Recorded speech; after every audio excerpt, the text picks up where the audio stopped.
I sent $42,000 to my mother on a Tuesday afternoon, and by Tuesday evening she had texted me that I wasn't welcome at my own grandmother's memorial. I read that message standing in the kitchen of a house she didn't know I owned, a $4.6 million place on a bluff above the Pacific, and I felt the floor go very quiet under me. The transfer confirmation was still glowing on my screen. Sent. Below it, 3 gray bubbles, then her words. We're keeping the service small. Close family and the people who actually showed up for Grandma. You understand. It'll be less awkward for everyone if you sit this one out. I didn't cry. I want you to know that right away because for most of my life crying was the only currency I had with these people, and even that they spent for me. I just stood there holding the phone, watching the sky over the water turn the color of a bruise healing. And I thought about how she'd asked me for the money to cover the funeral home and the catering, and how I'd sent it in under a minute because that's what I do. That's what I've always done. And then she turned around and told me I wasn't real family enough to attend. Before I tell you what I did next, and I promise you it's better than anything I could have screamed into that phone, do me a favor. Drop a comment and tell me where you're watching from and what time it is right now. I genuinely want to know how far this thing reaches. Whether it's a Tuesday night in Ohio or a slow morning somewhere I've never been, I want to picture you there. My name is Delphine. People call me Del. I'm 31 years old, and for 30 of those years I believe that if I just gave enough, I would eventually be worth keeping. Let me back up. I grew up in a small town outside Sacramento. The kind of place where everybody's parents knew each other and your worth got decided early and stuck to you like a name tag. My older sister got the pretty label. My younger brother got the funny one. I got reliable, which sounds like a compliment until you realize it's the word people use for a washing machine. Reliable Del. The one who remembered birthdays. The one who drove 3 hours to fix the printer. The one who, at her own high school graduation party, ended up in the kitchen washing platters while my sister did a champagne toast in the living room with people who'd flown in just for her. My mother, whose name is Coralie, and who has never once introduced herself without mentioning she was almost a beauty queen in 1987, ran our family like a small business with very strict accounting. Love was the product, and it was always out of stock for me specifically. I learned the rules fast because I'm a quick study. Be useful. Be quiet. Don't make it about you. And whatever you do, don't ever, ever embarrass her in front of people who matter. The thing they never knew about me, the thing I'd kept folded up small and private for years, was that I was good at something. Really good. I'd taught myself to code in a community college library when I was supposed to be studying accounting, because accounting was the practical thing and I was supposed to be practical. By 26, I'd built a piece of medical scheduling software that quietly ate up an entire industry's wasted hours. By 29, I'd sold the company to a healthcare conglomerate for a number with 7 zeros after it. And I'd done the whole thing without telling a single member of my family, because the one time I'd mentioned years earlier that I was working on a tech idea, my mother had laughed and said, "Honey, leave the smart stuff to people who finished a real degree." So I let them keep believing what they wanted to believe. To Coralie and my sister Margene and my brother Pruitt, I was still the one who dropped out, who drove an old Honda, who never wore anything with a recognizable label, who must be just scraping by out there in Oregon doing something with computers. I let them think it because it was easier, and honestly because some bruised 10-year-old part of me wanted to see if they'd ever choose me without knowing there was a payout attached. They never did. But I kept testing.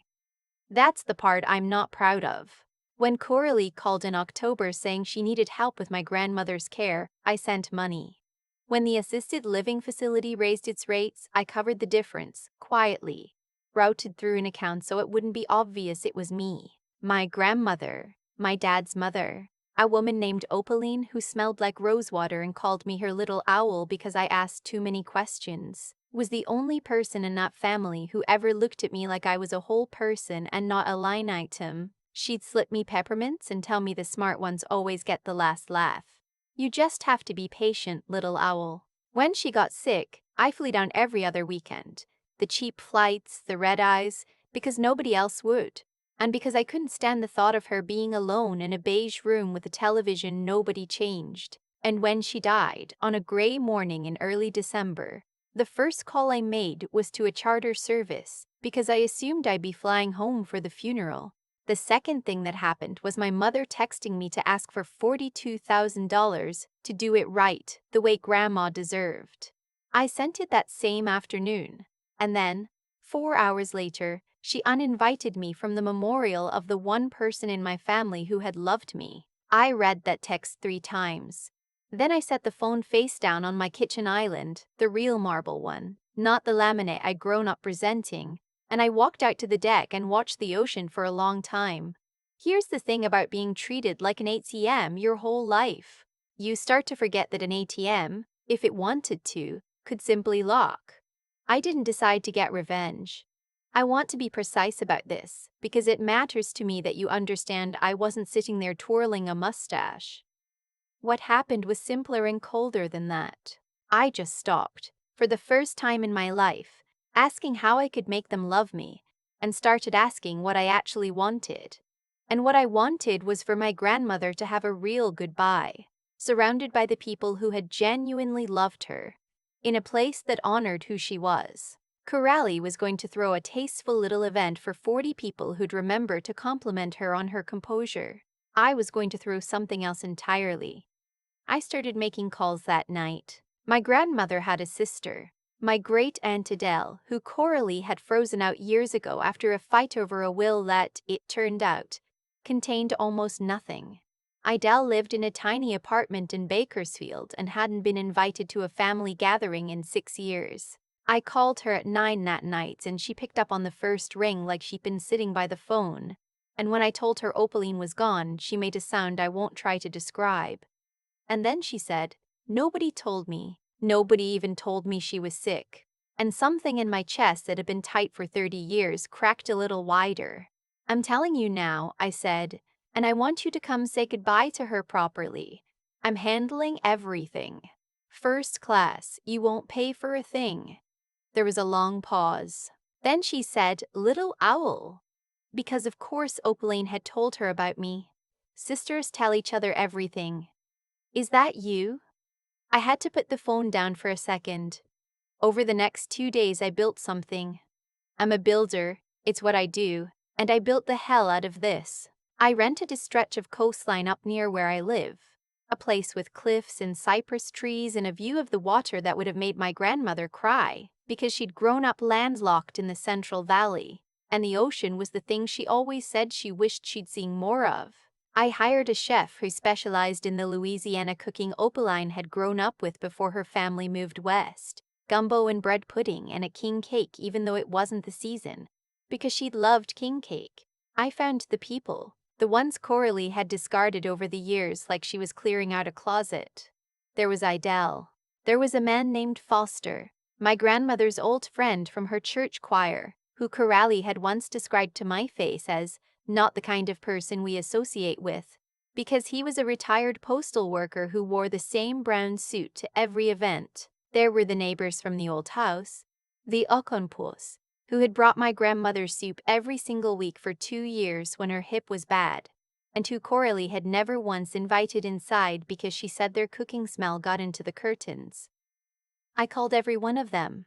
I told every one of them the same thing. You loved her. Come say goodbye. I've got you, and I want to be honest about the cost because people always ask.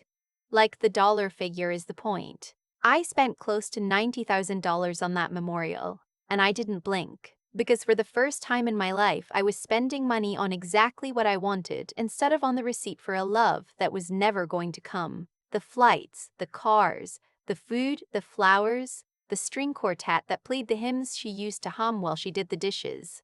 I hired a photographer, a real one, not because I wanted proof to use against anyone, although that came later, but because I wanted Adele and Foster and the Okonkwo's to have something beautiful to remember, because nobody had ever taken a nice picture of any of them at a family event in their lives.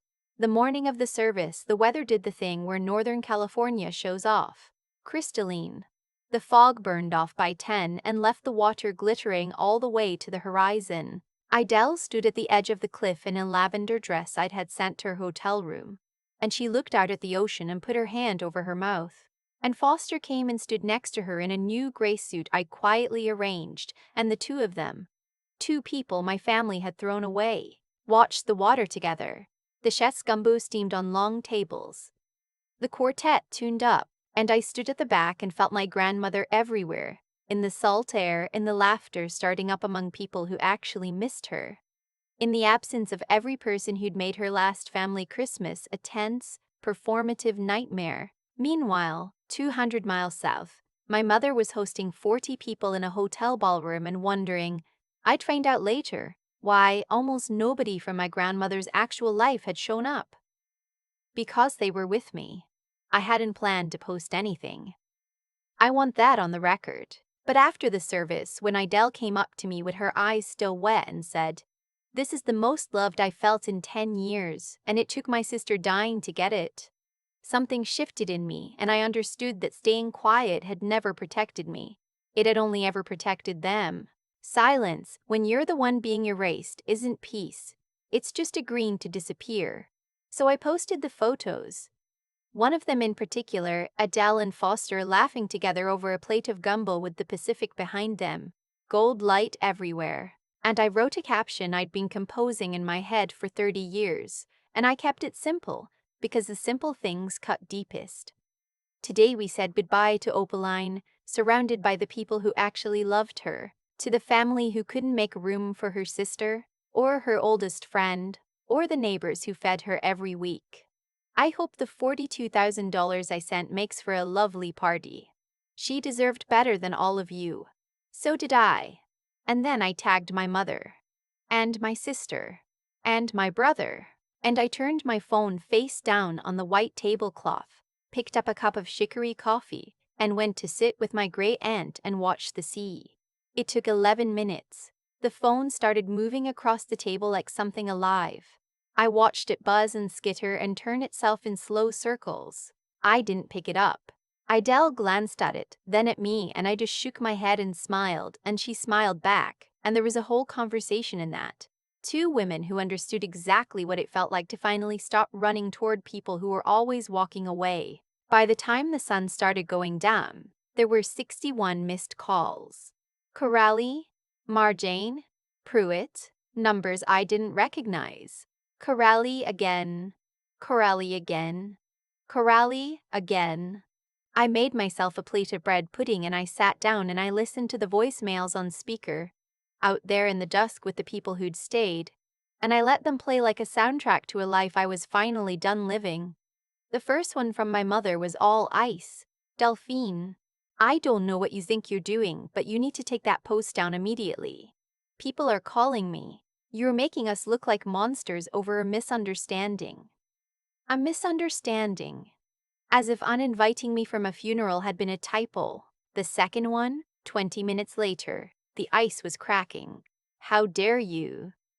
After everything this family has done for you, do you have any idea how this looks? Marjan's husband's parents saw it. Take it down or I swear. And then it cut off, because even in a rage she knew better than to finish that sentence on a recording. The third was my sister, not even bothering with composure.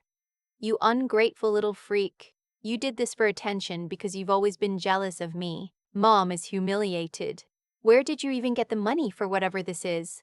Did you steal it? Take it down. I took a bite of bread pudding. It was perfect. My grandmother would have asked for the recipe and then never used it because she thought hers was better, and she was usually right. I checked the post. It had been shared over 900 times. The comments weren't confused. They were furious on my behalf, which is a feeling I'd never had directed at me before. A wall of strangers standing between me and my family saying you deserved better. People were finding Carly's little business, the home staging company she ran where she sold herself as someone with impeccable taste and warmth. They were leaving reviews. Real warm family, one said. Bet she stages a great funeral she won't let you attend. I should have felt vindicated. Mostly I just felt tired and clean, like after a long fever breaks. But here's what I've learned about people like my mother. They don't accept a loss. They can't. The story where they are the wronged, dignified party is the only one they know how to live in. And when you take it away from them, they don't grieve it. They attack. So I wasn't really surprised when, at 1 in the morning, the security alert on my phone chimed and a camera at my front gate showed a rental car idling in my driveway with its high beams on, and 2 figures climbing out into the cold. My mother and my sister had flown to Oregon on the day of a funeral they'd held themselves. They had abandoned their own guests, gotten on a plane, rented a car, and driven up the coast in the dark to bang on the gate of a house they had not, until 12 hours earlier, even known existed. I stood at my bedroom window in a robe and watched them on the monitor. Coralie in a camel coat, immaculate even now, shaking the iron bars of my gate. Margin next to her with her arms crossed, and even in night vision gray I could see she was holding something.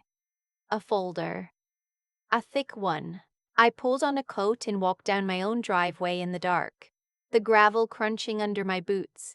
The ocean roaring somewhere below the cliff. And I did not hurry. I let them watch me come. There is a particular power in not rushing toward people who have spent their whole lives making you sprint. "Open this gate," Coralie said when I got close, her voice doing the thing it did when she wanted to seem reasonable in front of an audience even when there was no audience. "We need to talk about this like adults. You've made your point. Now let's fix it." "There's nothing to fix," I said. "You uninvited me from Grandma's funeral. I had my own. That's the whole story. You humiliated this family," she hissed, and there it was, the ice cracking right through the reasonable voice. "Do you understand what you've done to my reputation? My business? You take that post down tonight." I looked at her through the bars. I really looked. And what I saw wasn't my mother. It was a frightened woman who had just discovered that the machine she'd been pulling money out of her whole life had grown a lock and could not understand it, and could only respond by pounding harder on the buttons. There's a name for that, I learned later, reading about it at 3 in the morning the way I do. Psychologists call it an extinction burst. It's what happens when a behavior that always used to get a reward suddenly stops working. The person doesn't calmly accept it. They escalate, frantically, desperately, doing the old thing harder and harder because their brain can't process that the rules have changed. Coralie wasn't here because she missed me. She was here because her ATM had finally said no, and she did not know how to exist in a world where I could refuse her. "I'm not taking anything down," I said. That's when my sister stepped forward and smiled, and it was the ugliest, most triumphant thing I've ever seen on a human face. "She said you'd say that," Marjane said, and she held up the folder. "Which is why we came prepared. Mom talked to a lawyer before we flew up here. You think you're so smart. You always thought you were so smart." "What is that?" I said. Flat, not a question. She opened it with a flourish, like she was unveiling a prize. "Remember the family loan agreement? When you borrowed from Mom to go to that community college? $2,000 freshman year. You signed a paper. It said any income you earned as a result of your education belonged partly to the family. You used Mom's money to learn computers. So legally," she said legally, like she'd been practicing it in the mirror, "a portion of whatever you've got hidden up here belongs to us. The lawyer says we have a real case, so you can sign over half of it right now or we drag you through court and take all of it, and everyone finds out you stole from your own dying grandmother to fund your little vanity project." She pressed the folder against the bars. Her hand was shaking, but her smile didn't move, and I started to laugh. Not happily. It came out cold and quiet and made both of them go very still, because they'd never heard that particular sound from me before. They'd heard me cry. They'd heard me apologize. They'd heard me say, it's fine, don't worry about it. They had never heard me laugh at them. "You flew 200 miles, I said, to wave a piece of paper a teenager signed for $2,000, and you think that overrides every contract and tax filing I've signed as an adult. You really thought I was going to play defense." I shook my head. "You should have asked yourselves a different question before you got on that plane." "And what's that?" Coralie snapped. You should have asked where the $42,000 actually went. She blinked. To the funeral. I used it for the… No, I said. You didn't. You used your own money for your little ballroom event. The 42 I sent went somewhere else. I'm surprised your lawyer didn't catch it. You should always read the beneficiary line. I took out my phone. My hands were perfectly steady, which surprised even me. I held the screen up to the gate, lit bright in the dark. That money didn't go to a funeral home, I said. It went to Coastline Mutual, the mortgage holder on your house. Coralie's face did something I'd never seen it do. It went slack. You've been missing payments for almost a year, Mom. I've known for months. The bank had your loan flagged and they were getting ready to move on it. So when you asked me for $42,000 to bury the woman whose funeral you then banned me from, I didn't pay your caterer. I swiped to the next document. I bought your note. I'm the lien holder now. I own the debt on the house you raised me in. The house where you sat me at the kitchen island while everyone else ate at the table. Margine grabbed the phone through the bars, scanning the screen, her face draining of color. This can't be real. It's extremely real, I said. I was going to be quiet about it. I really was. I was going to let you keep your house and your story and your 40 people, and I was just going to disappear, the way you always wanted. But then you drove up here in the middle of the night to threaten me with a contract a child signed, so… I reached over and gently took my phone back out of my sister's frozen hand. You came here to sue the bank, and the bank is standing right in front of you. Where are we supposed to go? Coralie whispered. The camel coat suddenly looked too big on her. It's freezing. You can't just… I heard you have real family, I said. The ones who actually showed up. I'm sure they'll take you in. There was a moment where I could have stopped. I want to be honest that I felt it. The old reflex. The little owl flapping up in my chest going, make it okay, smooth it over, give them what they want, and maybe this time. And then I let her go. The girl who washed platters at her own graduation. I just opened my hand and let her fly off into the dark, and I have never felt anything like the lightness that came after. My security team's headlights came up the drive behind them, 2 more cars. Coralie drew herself up for one final performance. You can't talk to me like this, she said. I'm your mother. You're a woman who told me I wasn't welcome at a funeral, I said, after I paid for it. You stopped being my mother somewhere around the kitchen island. I just didn't notice until tonight. They got back in the rental car. Margine shouted something through the window about how I'd regret this, how I'd be alone, how nobody would ever love me. And I stood there in the cold and let her, because here is the thing she will never understand. I had just spent the most expensive, most loved day of my entire life, surrounded by people who chose to be there. I knew exactly what it felt like to be loved now. I had a brand new measuring stick, and my family didn't come close to the mark. The taillights disappeared down the coast road and the night went quiet. Just the ocean and the wind in the cypress and my own breath. I walked back up the driveway. Idal had waited up. She was sitting in my kitchen with a cup of tea, and when she saw my face, she didn't ask what happened. She just got up and put the kettle on again and said, Opaline used to say the smart ones get the last laugh. You just have to be patient. She told me the same thing, I said, and my voice finally broke just a little, the good kind of breaking. She called me Little Owl. I know, Idal said. She told me about you for years. Her smart little owl who was going to surprise everybody one day. She set a fresh cup in front of me. Looks like one day got here. The next morning I started the foreclosure paperwork, and then I deleted the family group chat I'd been silently watching for a decade, the one where they planned holidays I wasn't invited to, and made jokes I was never in the room to defend myself against. I deleted it and I put the phone in a drawer and I walked down the cliff path to the water with my great aunt, and we took off our shoes, and we stood in the cold edge of the Pacific that my grandmother always wished she'd seen more of, and we let it touch our feet for her. They wanted real family. I gave them exactly that.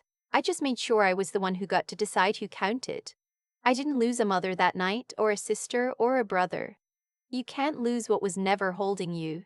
What I did was set down a $42,000 weight I'd been carrying since I was 10 years old, and walk into the ocean and finally feel light. For 30 years, I confused being useful with being loved, and the bill for that mistake came due the night my mother stood at my gate in a camel coat, shaking the bars of a house she never knew I owned. I keep coming back to one quiet fact. Nothing that happened to Kareli that night came out of nowhere. She didn't lose her home because I'm cruel. She lost it because she spent a decade treating a daughter like an account she could overdraw forever. And one day the account closed. Cause and effect. You can't keep pulling from a person and calling it love, and then act shocked when the well finally has a bottom. What I understand now, in a way I couldn't when I was 10 and washing platters in that kitchen, is that walking away wasn't the strong part. Sending the money was easy. Staying silent was easy. The hard thing, the thing that actually took something out of me, was learning to tell the truth out loud after a lifetime of swallowing it. That's the part I want you to hear if you're sitting where I used to sit. The courage to stop disappearing is built slowly, one small refusal at a time, until one day you can stand in the cold and not flinch. But courage alone would have just gotten me a screaming match at the gate. What changed the outcome was that I'd done the quiet work too. I learned to code in a library when everyone told me to be practical. I read the beneficiary line. I noticed the missed mortgage payments months before anyone thought I was paying attention. Being clever isn't about revenge. It's about seeing the board clearly while everyone else is busy performing. Jane flew 200 miles to wave a paper a child had signed because she'd never once bothered to actually understand the situation she was standing in. I had. And underneath both of those, holding them up, was the thing my grandmother kept trying to teach me with peppermints and patience. You can refuse to become what hurt you. Kareli taught me that love is a transaction. I had every reason to learn that lesson and carry it forward and run my own family like a ledger someday. Instead, I spent $90,000 throwing the most generous, foolish, beautiful party of my life for people who could never pay me back. Because Adele deserved one good day and Opaline deserved a real goodbye. Choosing to stay tender after people taught you to be hard is not weakness. It's the whole point. So here's what I'd leave you with. Build the skills so you can see clearly. Build the backbone so you can act. And guard your decency so that when the moment comes and you finally have the power you always lacked, you use it to free yourself.